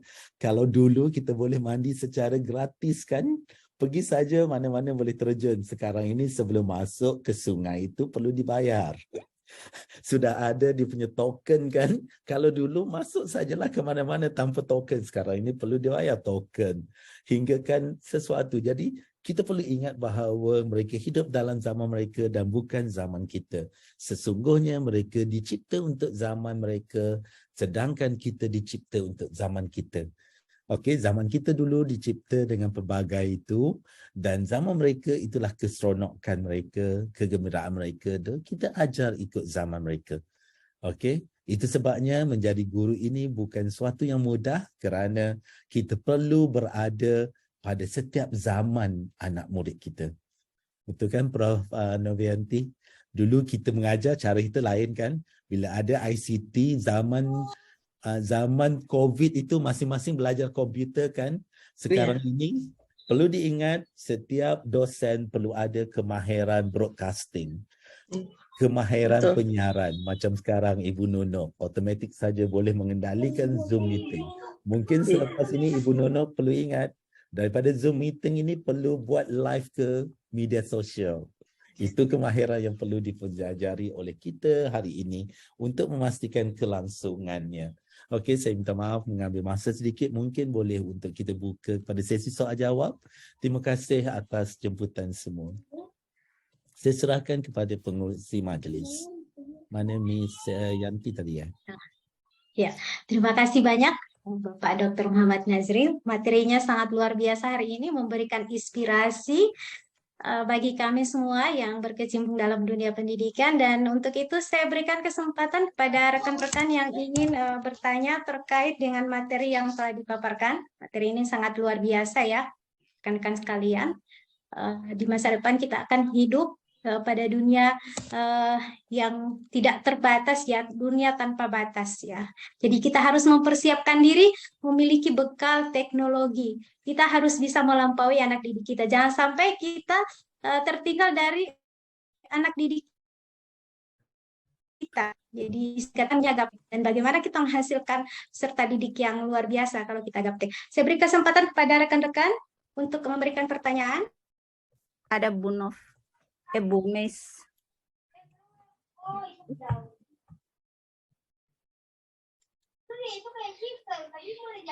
Halo Bu Mes. Kayaknya Bu Mes lagi gangguan sinyal. Silakan Bu Asri. Sinyal perlahan Ringan kayaknya. Ya, baik. Teruskan kalau ada soalan. Ya, terima kasih. Assalamualaikum warahmatullahi wabarakatuh.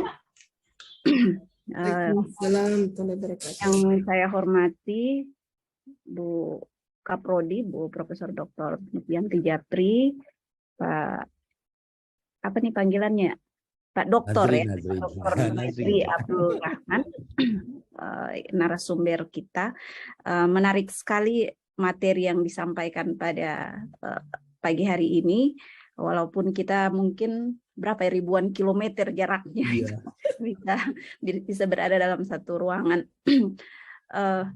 Kalau kita memang di Indonesia, kalau dibandingkan dengan yang disampaikan Pak Dokter tadi, kita ada namanya kurikulum merdeka ya, merdeka belajar yang kemudian mengcombine tiga aspek tadi, dari aspek pedagogi, tiga aspek pedagogi yang disampaikan tadi, yaitu andragogi dan heptagogi.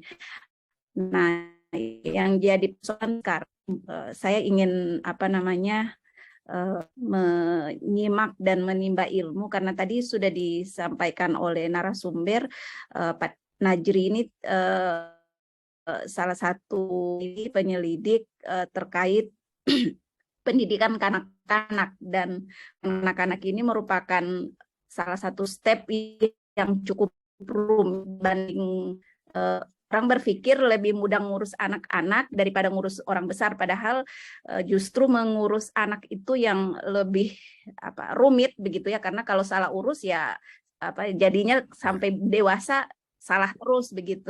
Beda mungkin sama orang yang sudah dewasa.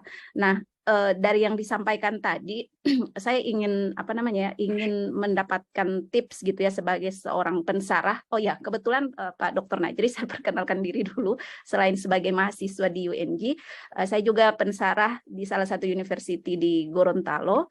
Sebenarnya kuliah hari ini bukan cuma diikuti oleh satu kampus, Pak Najri. Ada kurang lebih 5 kampus di Sulawesi. Jadi teman-teman ini ada yang dari Sulawesi Tenggara, Kendari, ada yang dari Sulawesi Utara, ada yang dari Sulawesi Tengah. Sulawesi Tengah. Jadi bukan cuman UNG saja gitu yang mengikuti perkuliahan Pak Najri ini. Jadi saya kembali dulu di pertanyaan awal, kira-kira bagaimana memixkan, karena memang kekhawatiran para guru pada saat guru maupun orang tua adalah tergesernya nilai-nilai begitu dengan masifnya penggunaan teknologi dan sebagainya. Kadang-kadang konten yang disajikan itu lebih banyak hiburan, artinya sesuatu yang kemudian sifatnya jadi menghibur, yang sehingga tidak ada isi gitu, tidak ada konten gitu. Atau juga misalnya guru itu cuman berpikir, wah yang penting ini online, yang penting ini ada digitalnya, tapi kemudian konten tidak menjadi sesuatu yang utama. Nah, ini mungkin butuh mungkin dari penyelidikannya Pak Najri ataupun juga ada contoh-contoh dari Malaysia yang mungkin bisa menyeimbangkan praktek-praktek ini gitu. Kemudian yang kedua Pak Najri, tadi disampaikan di di pembicaraan Bapak, University Malaya siap melakukan kerjasama dengan teman-teman yang ada dari mana saja, dan saya kira dengan era ketersambungan gitu, saat ini semuanya bisa lewat internet, saya kira peluang itu bisa terbuka. Nah, kira-kira bagaimana kami bisa menyambungkan menyambungkan tali kasih gitu, dengan University Malaysia. Ini kan dengan UNJ begitu. Nah, teman-teman di sini ada, bahkan ada juga dari persyarikatan sekolah Pak Najri, dari Kepala Dinas Pendidikan, jadi sekolahan yang membawahi pendidikan kanak-kanak sampai pendidikan menengah begitu di sini. Dan saya kira keterjalian dalam transfer pengetahuan, apalagi itu secara online, ke depan mungkin kita butuhkan, sehingga kami berharap pengetahuan ataupun kolaborasi seperti ini bisa dilaksanakan. Dan kami bersyukur sebagai mahasiswa Prodi S3 Pendidikan UNG didukung full oleh Ketua Program Studi, sehingga kemudian bisa melaksanakan kegiatan ini. Mungkin itu Ibu Meis dari saya. Terima kasih. Assalamualaikum warahmatullahi wabarakatuh. Terima kasih Bu Asriatina Najamuddin, pertanyaannya sangat luar biasa. Dan kami berikan kesempatan kepada narasumber untuk menjawab pertanyaan dari Bu Asri. Dan insya Allah jawaban beliau bisa memberikan ilmu-ilmu bagi kita Terima kasih, semua. terima Dipersilakan kasih. Pak. Itu yang tadi saya bicarakan, yang ini adalah satu cabaran besar, okey, iaitu bila datangnya teknologi, kita dapati bahawa kita sebagai guru, kita kadang-kala kita sudah terlupa dalam keseronokan kita menggunakan teknologi, kita lupa apakah konten sebenar nak disampaikan. Itu sebab tadi dalam model pengajaran tadi, kita perlu mengetahui bahawa guru perlu mahir dalam kontennya. Dosen perlu tahu apakah isi penting yang hendak disampaikan. Dan dia juga perlu tahu apakah pelajarnya. Jadi untuk soalan yang pertama, saya memperkenalkan tadi iaitu pedagogi berasaskan responsif budaya. Pedagogi berasaskan responsif budaya ini adalah mengangkat nilai tradisi masyarakat yang perlu dipertahankan, dijadikan sebagai satu pedagogi dalam kita mengajar menggunakan teknologi. Kita perlu menyelitkan elemen nilai dan juga amalan kita, tradisi kita. Ini perlu. Itu sebabnya saya mengambil contoh yang mudah saja, Pak. Ibu. Paling mudah sekali adalah bila kita menggunakan teknologi, kenapa harus kita menari K-pop? Kenapa tidak kita menari barong? Ya, barong itu mungkin perlu pakai kostumnya, tetapi tidak. Gerakannya itu kenapa tidak mengikut gerakan barong? Bagaimana pergerakan K-pop itu boleh lahir satu dunia? Satu dunia boleh mengikutinya. Kenapa? Kerana dia memegang kepada nilai tradisi dia. Dia cuba mengangkat muziknya itu diakui. Walaupun tidak faham, lagunya masih lagi enak didengari. Walaupun anak-anak kita tidak faham bahasa Korea itu. Tetapi masih lagi mau makan Koreanya, ramen itu. Betul? Kenapa? Kerana itulah yang dilakukan, di mana dalam pendidikan itu, pedagogi itu diselit dan ianya diperakukan oleh masyarakat kerana kita mengangkat budaya kita. Hari ini apa yang berlaku adalah kita, para guru, para dosen, membelakangkan nilai tersebut. Kita tidak ketengahkan. Misalnya dalam kita bicara macam ini, kita tidak pernah selitkan elemen kebanggaan budaya kita. Tadi saya sebutkan, saya sentiasa sebut balik, kebanggaan budaya kita di mana kita berbahasa menghormati adanya cara berbahasa. Betul? Kalau dengan orang tua, cara bahasa Sundanya ada panggilan-panggilan dan sebutan ayat-ayat yang perlu digunakan. Kalau dengan rakan sejawat, ada susu galur bahasanya yang perlu kita gunakan. Jadi guru perlu menggunakan pedagogi responsif budaya. Budaya itu diangkat mengikut masyarakat yang dia ada pada masa itu. Kalau dia berada di Sulawesi Timur, angkatlah budaya Sulawesi Timur itu dalam pedagoginya. Semasa mengajar, selitkan. Bukan diajar secara berasingan. Kita ini ajar secara berasingan. Kita ada mata pelajaran atau mata kuliah budaya masyarakat yang berasing. Kenapa perlu diasingkan sedangkan kehidupan kita itu bersama? Betul kan? Kenapa kita tidak menggunakannya sebagai pedagogi kita? Sudah ni saya mencabar dosen-dosen yang ada di sini. Cuba kita buat satu penelitian, meneliti pedagogi yang digunakan oleh ibu bapa masyarakat Sulawesi mengajar anak-anaknya. Angkatnya sebagai satu bentuk pedagogi unik di Sulawesi. Kita perkenalkan, kenapa kita nak mengikut pedagogi yang diperkenalkan oleh masyarakat barat? Mastery learning, contextual learning. Okey? Kenapa kita tidak menggunakan kita punya pedagogi kita sendiri? Jadi angkat dia satu, buat penelitian, tengok the best practice, apa budaya yang bagus. Misalnya, saya tak pasti kalau di Sabah itu kita ada satu tradisi masyarakat yang bagus dalam mengikat masyarakatnya, iaitu pugal. Di mana dia mengikat masyarakat itu mengikut kerukunan. Kamu tidak boleh membatasi daripada masyarakat tersebut. Kenapa tidak diangkat ianya menjadi satu pedagogi, satu kemahiran pendidikan untuk mendidik? Ingat mak bapak kita bagus mendidik. Kenapa kita tidak angkatnya dalam nilai tersebut? Itu yang pertama. Kemudian yang kedua, tentang kolaborasi. Tidak salah, untuk makluman, saya juga dan rakan-rakan di sini juga, kita memberi mata kuliah di mana-mana universiti tanpa perlu hadir. Saya boleh menjemput ibu untuk bersama dalam kuliah saya, bersama pelajar saya untuk satu kuliah 2 jam atau berseminar begini. Ini adalah satu bentuk kolaborasi. Dan saya juga mungkin, misalnya kalau ibu ingin membentuk satu pedagogi responsif budaya masyarakat Sulawesi Timur.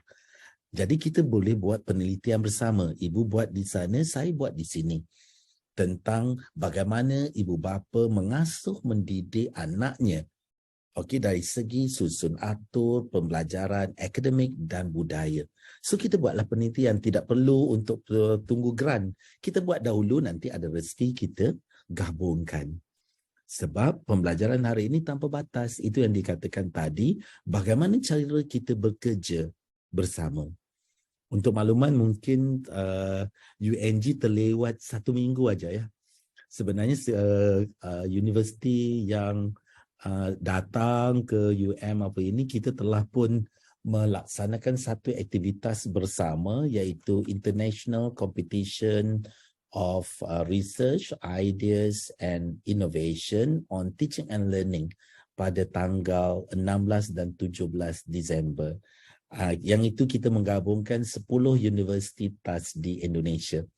Yang mereka hadir, kita bergabung semua, kita buat satu pertandingan just untuk, bukan dosen, yang bertanding adalah pelajar, dosen hanyalah pembimbing. Sebab ini aktiviti kita nak bagi pelajar yang terlibat lah. Pelajar boleh dari S1 sehingga S3. Jadi mereka bergabung dan pada masa yang sama mereka mengeratkan hubungan antara universiti. Maksudnya walaupun saya belajar di Universiti Melaya, pelajar saya di Universiti Melaya sudah ada kawannya di Universiti Malang, sudah ada kawannya di Universiti Padang. Jadi mereka sudah boleh berkolaborasi, boleh melakukan aktiviti berbincang. Jadi itu yang lebih penting sebab ini yang ada. Dan insya-Allah saya rasa Ibu Nunung ada bertanya dengan saya bagaimana prosesnya, akan saya kirimkan prosedur. Prosedur itu hanyalah satu bentuk kalau saya, itu adalah protokol sahaja. Tetapi dari kita yang untuk bekerjasama, automatik boleh saja untuk berkolaborasi. Malahan magang pun sudah boleh untuk dibuat kalau nak lakukan magang dekat Malaysia, mungkin tidak boleh di sekolah awam, government school Malaysia, tetapi saya boleh bantu untuk atur dengan sekolah Indonesia yang berada di Malaysia. Kita ada kolaborasi dengan sekolah Indonesia, jadi kita boleh menghantar. Okey, sebab mereka juga butuh tenaga kerja ataupun rakan-rakan daripada Indonesia untuk membantu mereka, terutamanya paling tidak adanya guru daripada Indonesia yang datang buat khidmat masyarakat dengan sekolah-sekolah Indonesia ini. Jadi anak-anak Indonesia di Malaysia ini paling tidak dapat merasai cerita sebenar di Indonesia. Boleh faham maksud saya? At least adalah rakan Indonesia datang untuk buat aktiviti. Jadi ini yang kita lakukan. Jadi kolaborasi itu boleh kita laksanakan, insya-Allah. Saya harap menjawab soalan ya, Ibu Asrianti. Terima kasih informasinya, Pak Najri. Insya-Allah bisa ditindaklanjuti. Oke, terima kasih banyak Bapak Dr. Muhammad Nazril, jawabannya sangat luar biasa dan saya sangat bersyukur hari ini Bapak mengangkat tentang pedagogi berasas responsif budaya dan ini selaras dengan insya Allah kajian saya untuk disertasi yakni kurikulum berbasis budaya dan kearifan lokal. Insya Allah bisa bertanya lebih lanjut kepada Bapak. Jika ada rekan-rekan yang ingin bertanya lebih lanjut atau apakah Bapak masih memiliki waktu luang untuk melanjutkan ke sesi pertanyaan berikut, Pak. Padang Kita itu. tamatkan 10.30 ya, sebab pukul 11 ni ada tetamu. Ada tamu, sudah ada Oh, tamu. siap, beli. Pak. Insya Allah. Baik, Ya, baik. apakah bisa 3 menit. bertanya pada Bapak melalui via WA atau email, Ya. Pak? Apakah bisa Boleh, memberikan nomor WhatsApp dan email? Boleh. Oh, boleh, Pak. Kalau Ya, kalau insya Allah email, nanti. ya, okey, kalau email atau WhatsApp-nya tidak dibalas dalam masa 2 hari, forwardkan semula. Itu saja. Sebab saya tak marah untuk mengulang kerana kadang-kala sebab di bawah hak ehwal pelajar ini 1 hari adalah cerita pelajar ini melebihi 200, 300, kadang jam. Jadi kalau itu jangan kecil hati, just forward saja. Saya tak marah. Kadang sudah baca tetapi bila nak menjawab itu ada lagi yang datang. Jadi terlupa yang itu sudah belum berjawab. Kadang sudah di-type tapi tidak di-send kerana ada telefon masuk dan lupa. Jadi jangan Seperti saya kecil hati. ulang-ulang. Ya, Sehat. betul. Tak apa Dr. Nono oleh ya. Sebab Dr. Nono sudah faham ya. Nanti tiba-tiba pukul 1 pagi dapat alamat. Kerana masa itulah duduk untuk membaca balik apa yang saya tertinggal. Minta maaf banyak-banyak sebab dalam kesibukan ini. Okey, insya-Allah saya usahakan. Insya Allah, Pak. Terima kasih banyak, Pak. Insya Allah kita di masa depan masih bisa berbagi ilmu kembali dalam kuliah yang sama atau dalam bentuk kerjasama yang lain. Dan luar biasa sekali ilmunya Bapak pada hari ini, memberikan inspirasi pada kami bahwa betapa pentingnya keterampilan guru untuk menghadapi tantangan teknologi di era 5.0. Jadi guru harus memiliki beragam keterampilan sehingga mampu melahirkan generasi terdidik dan berbudaya, juga berteknologi yang mampu bekerja sama dan mahir dalam bidang digital dan teknologi. Jadi pada rekan-rekan sekalian, terima kasih banyak hingga saat ini masih membersamai kita dan mengingat waktu dari Bapak Dr. Muhammad Nazril saat ini sudah sangat padat dan sudah harus mengikuti kegiatan lain, ya. Bu Mei, saya kira tinggal 5 menit. Kalau bisa penutup saja dari Ibu Prodi. Iya. Saya Iya, dan jam 10.30 selesai. Makasih. Iya, siap. Dan untuk saat ini, marilah sama-sama kita menutup diskusi pada hari ini dengan membacakan hamdalah. Alhamdulillahirabbil alamin. Dan untuk selanjutnya saya serahkan kembali kepada Ibu Kaprodi kita, Ibu Profesor Dr. Novianti Zapri untuk menutup acara ini secara resmi. Kepada Ibu Prof, waktu dan tempat saya persilahkan. Baik, terima kasih Ibu Meis yang telah menjadi moderator pada hari ini. Baik, bismillahirrahmanirrahim. Assalamualaikum warahmatullahi wabarakatuh. Yang terhormat Bapak Ibu peserta kuliah kolaboratif pada hari ini, khususnya angkatan 2021, juga sebagai panitia kegiatan kolaboratif hari ini, yang dimana sebagai luaran mata kuliah Training Observation Learning untuk COL, bertepatan dengan di sini kami memperingati Hari Ibu, kami di Indonesia memperingatinya semuanya. Mari doa bersama untuk doa terbaik untuk ibu-ibu kita yang senantiasa menjadi inspirasi pendidikan, juga penerang awal dalam memberikan pendidikan kepada kita dalam lingkungan non-formal sebelum kita masuk pada pendidikan jenjang formal ini. Kami dari Prodi Dokter Pendidikan melalui Ibu Direktur yang permisi ada kegiatan yang sama penting juga di hari ini untuk menghadiri memperingati Hari Ibu, mengucapkan banyak terima kasih atas kesediaan Bapak Muhammad Muhdi Nazri bin Abdurrahman atas kesempatannya pada hari ini memberikan beberapa materi-materi terkait dengan pendidikan di era society 5.0. Kami juga dari Prodi mengucapkan terima kasih atas materi-materi tentang pendidikan di era 5.0 dan ini menjadi awal kerjasama dan juga semoga bisa menjadi kelancaran nanti kami sebagai Prodi dalam implementasi kerjasama untuk program-program kegiatan lainnya di Prodi ini, Pak. Dan melalui materi ini juga semoga beberapa hal bisa diambil intisarinya yang bermanfaat bagi bekal untuk Prodi kami dan khusus kepada output mahasiswa kami yang berada dari berbagai instansi, latar tempat kerja, dan berbagai background pendidikan atau multidisiplinernya. Ini menjadi suatu hal yang sangat penting dalam bagaimana nanti implementasi dan aplikasi ke depan dalam pendidikan. Demikian Bapak, saya sebagai Kaprodi dan mahasiswa juga mengucapkan banyak terima kasih atas kesediaan Bapak Dr. Muhdi Nazir bin Abdul Rahman sebagai pengurus pendidikan ataupun Dekan Fakultas Pendidikan University of Malaya yang telah meluangkan waktu kepada kami untuk prodi khususnya S3 pendidikan ini. Demikian sekali lagi kami mengucapkan banyak-banyak terima kasih dan mengucapkan syukur alhamdulillah. Billahi taufiq wal hidayah. Wallahu muwaffiq ila aqwamit thoriq. Wassalamualaikum warahmatullahi wabarakatuh.